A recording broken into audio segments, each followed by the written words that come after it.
क्या? नहीं नहीं, आपके पैसे मैं निश्चित ही चुका दूंगा। क्यों गुस्सा करते हो सब? मेरा बेटा तुम्हारा कर्जा चुका देगा। हे भगवान, क्यों हमारी ऐसी परीक्षा ले रहा है? ये गरीबी काफी नहीं थी क्या, जो अब इज्जत जाने जैसी परिस्थिति आ गई? इज्जत जाने के बाद ये जान रखकर क्या करेंगे?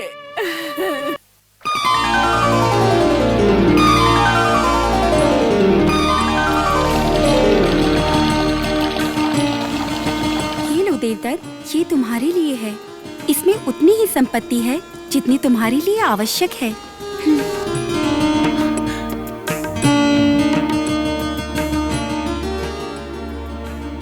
हाँ, लेकिन मेरी एक शर्त माननी होगी। कैसी शर्त?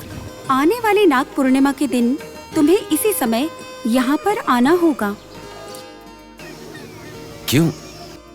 मुझे तुम्हें अपने लोक में ले जाकर तुम्हारे साथ विवाह करना होगा, क्योंकि तुम एक बहुत अच्छी इंसान हो। बस यही कारण है। ठीक है, आ जाऊंगा।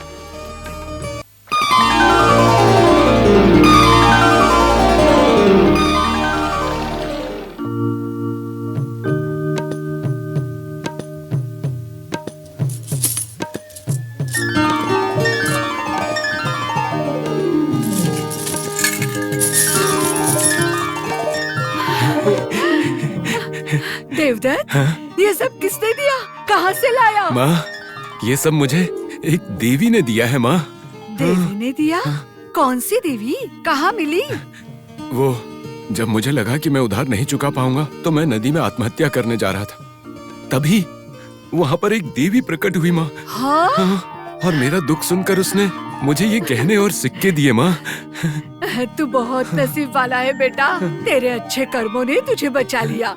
उस भगवान ने हमारा साथ नहीं छोड़ा। माँ, हाँ? मैं अभी जाकर लेनदारों के जितने भी पैसे हैं वापस देकर आता हूँ माँ। अभी मत जा, कल चले जाना। नहीं, कल मुझे तुम्हारे लिए अच्छे कपड़े लेकर आने हैं और घर में राशन भी लाना है माँ, और भी बहुत सारे सामान लाने हैं। आखिरकार उस भगवान की कृपा से हमारे सब कष्ट का परिहार हुआ। हाँ माँ, सुन ली।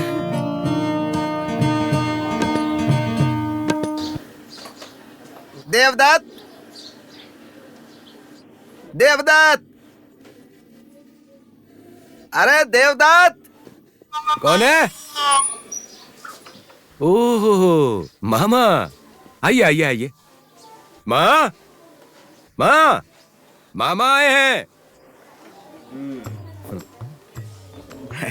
भैया, कैसे हो भैया? घर पर सब कैसे हैं? मैं अच्छा हूँ बहन, घर पर सब लोग ठीक हैं और मेरी बेटी महादेवी भी बहुत अच्छी है। हाँ। अरे मैं भी क्या, कितने सालों बाद हमारे घर आए हो। आओ, चलो अंदर। आओ आओ भैया, आ जाओ। आओ भैया, आखिरकार तुम्हें इस गरीब बहन की याद आ ही गई। एक मिनट भैया, पीने को पानी लाती हूँ। बहन, गरीब? हाँ? कौन गरीब है? आपके सामने तो मैं गरीब हूँ। दरअसल मुझे सब पता चल गया है।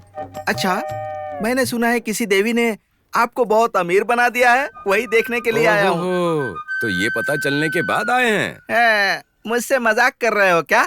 यही तुम्हारे गांव में किसी से मिलने आया था तो यहाँ पर चला आया। मेरी बेटी तो पता है ना तुमको। क्या हुआ? किस विचार में पड़ गए हो भाई? तुम्हारे आगे पीछे घुमा करती थी ना महादेवी, अब उसकी शादी के लिए सोच रहा हूँ और उसी की शादी का प्रस्ताव लेकर मैं शिवपुर से सीधा यहाँ पर आया हूँ बेटा। हाँ, इसका वजन थोड़ा ज्यादा है, पकड़ लो पकड़ लो। आह,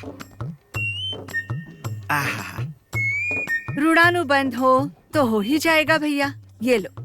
तुम दोनों को जो भी सोचना है सोचो, लेकिन मैं बिना शर्म किए बोलूंगा। दरअसल अब तुम्हारी हालत अच्छी हो गई इसीलिए मैं आया हूँ, नहीं तो मैं मेरी बेटी की शादी की बात बिल्कुल भी नहीं करता। अरे मामा, सब कुछ आप ही बोले जा रहे हैं, हम लोगों को तो अवसर ही नहीं दे रहे हैं कि हम भी अपनी बात कहें। तो देर क्यों करना, अभी बता देता हूँ।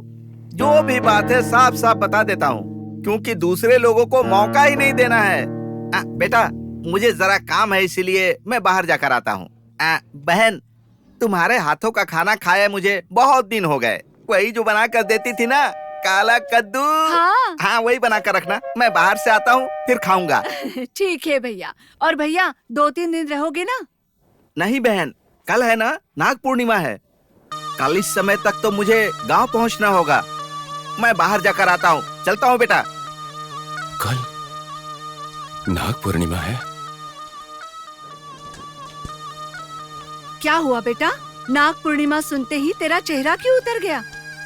माँ, इस नाग पूर्णिमा को हमारा रिश्ता हमेशा के लिए समाप्त। उसका क्या मतलब है बेटा? माँ, जिस देवी ने हमें वो गहने दिए थे, उस मत्स्य कन्या को मैंने एक वचन दिया था कि नाग पूर्णिमा के दिन उससे विवाह करूंगा।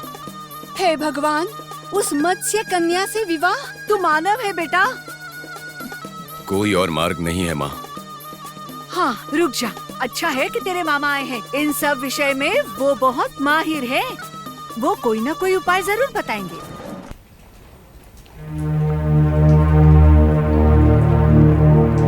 ओहो, तो ये मत्स्य कन्या का जाल है। ठीक है। देखो बहन, तुम ज्यादा विचार मत करो। हाँ। देवदत्त, मैं जो कह रहा हूँ उसे ध्यान से सुनना। कल ही तुम उसके पास जाना। मुझे उसकी जरूरत है कहकर नाग मूलिका मांगना। सिर्फ इतना ही नहीं, अगले नाग पूर्णिमा को फिर आऊंगा बोल कर आना। फिर तुम देखना।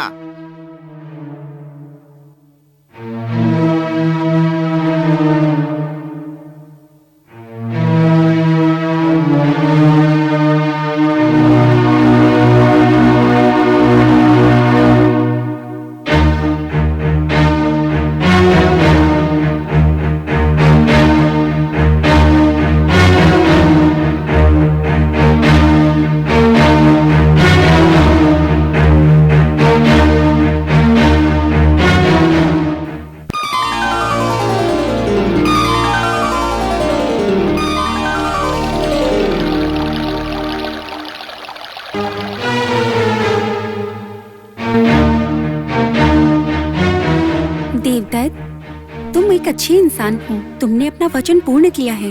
अब चलो मेरे साथ। मत्स्य कन्या, क्या तुम मुझ पर एक और उपकार करोगी? हाँ बोलो ना देवदत्त। मत्स्य कन्या, वो मेरे मामा को कोई बीमारी है और नागमूलिका से ही उनकी चिकित्सा होगी।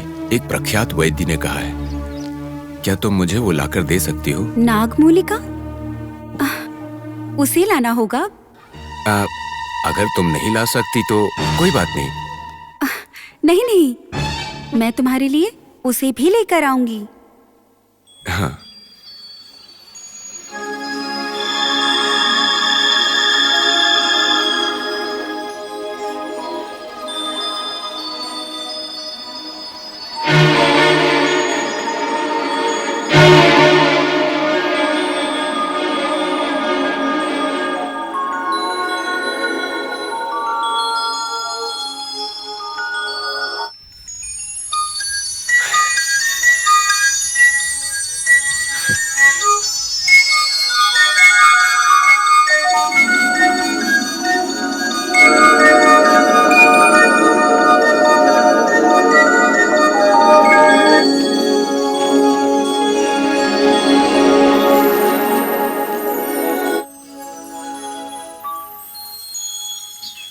तुमने मेरी बहुत सहायता की।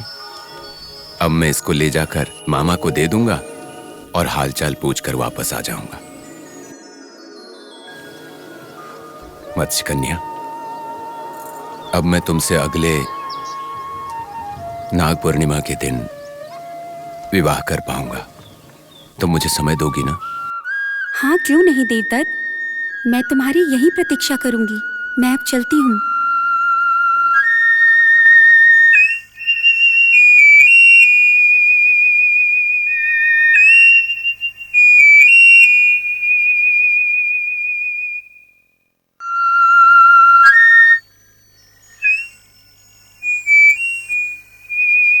अरे लक्ष्मी, तू कितनी पतली हो गई है। ले ले ले ले, खा ले, सही समय है, खा ले खा ले खा ले खा ले। हाँ हाँ, तू क्या बोलती है? ये ले। क्यों भाई बसंत, 3 दिन बाद आता हूँ बोलकर गए और 15 दिन के बाद आए। कहाँ गए थे? क्या तुम शादी करने गए थे या बच्चा पैदा करने गए थे? और वो कलुआ, उसकी माँ बीमार है बोलकर गया, अभी तक आया नहीं। 15 दिन हो गए हैं, उसका कुछ पता नहीं है। तुम लोग सब चले जाओगे तो यहाँ का काम कौन करेगा? क्या मैं ही सारे काम करूँ? अगर करना है तो करो, नहीं तो चले जाओ, छोड़ दो, मैं किसी और को रख लूंगा। क्या हुआ मामा, बड़े क्रोधित हो? देखो ना देवदत्त, कोई भी अपना काम ठीक से नहीं करता है। देखो, बिना खाए पिए मेरी लक्ष्मी कमजोर हो गई। मामा अच्छे से नहा धो कर आए हो ना? बेटी ने सब कुछ तैयार कर दिया था ना? हाँ।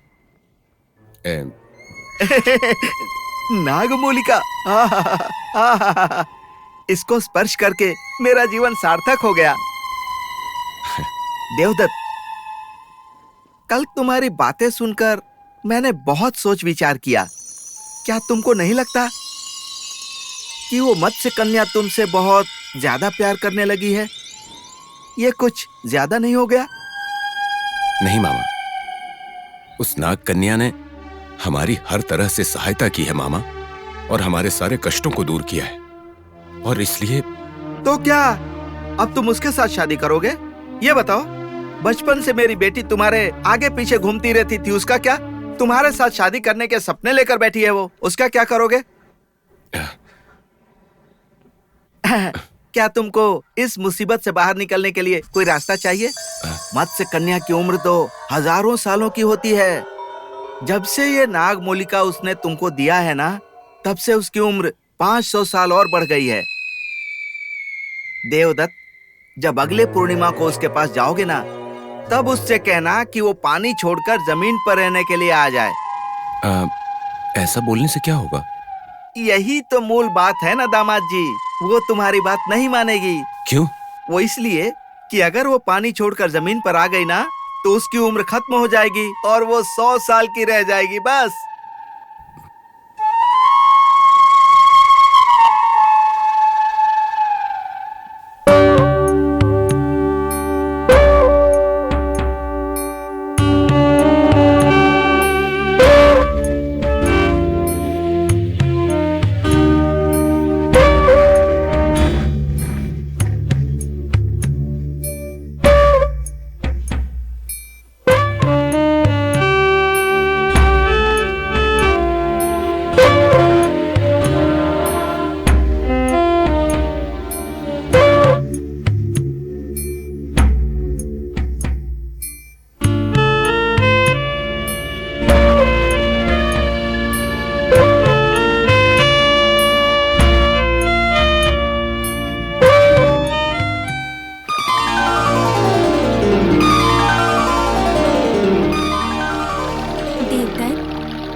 अच्छी इंसान हूँ। तुमने अपना वचन पूर्ण किया है। अब चलो मेरे साथ। चलेंगे मत्स्य कन्या, लेकिन देवदत्त, अब क्या विचार कर रहे हो? किस दुविधा में हो? मत्स्य कन्या, तुम अगर भूमि पर आकर रहोगी तभी मैं तुमसे विवाह करूंगा, अन्यथा विवाह नहीं कर सकता। भूमि पर आकर विवाह? ठीक है, तुम्हारे लिए मैं ये भी कर सकती हूँ। देवदत्त, तुमसे विवाह करने के लिए मैं कुछ भी कर सकती हूँ।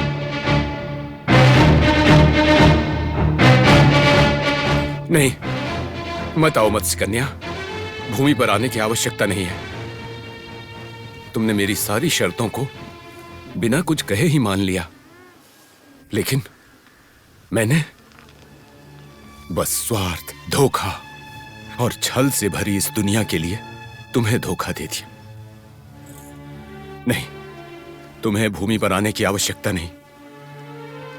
कितना निस्वार्थ हो कि तुमने प्यार किया, लेकिन मैं तुम्हारे प्यार को समझ ही नहीं पाया।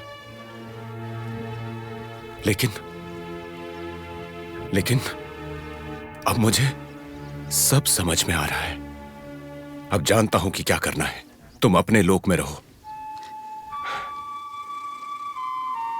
सुनो, तुम्हें भूमि पर आने की आवश्यकता नहीं। मैं तुम्हारे लोक चलूंगा। बोलो मत्स्य कन्या, क्या तुम मुझे स्वीकार करोगी? अवश्य देवदत्त।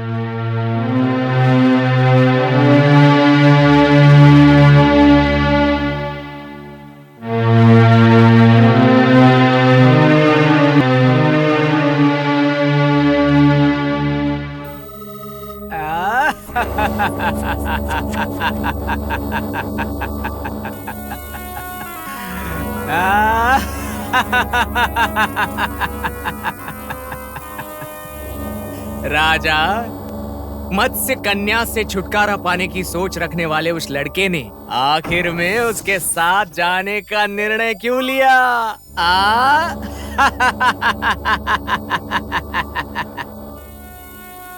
इसका जवाब तो तुम्हें ज्ञात होगा ही, हाँ? और वो तुम मुझे जरूर बताओगे, क्योंकि अगर नहीं बताया तो तुम्हारा सर 1000 टुकड़े होकर फट जाएगा।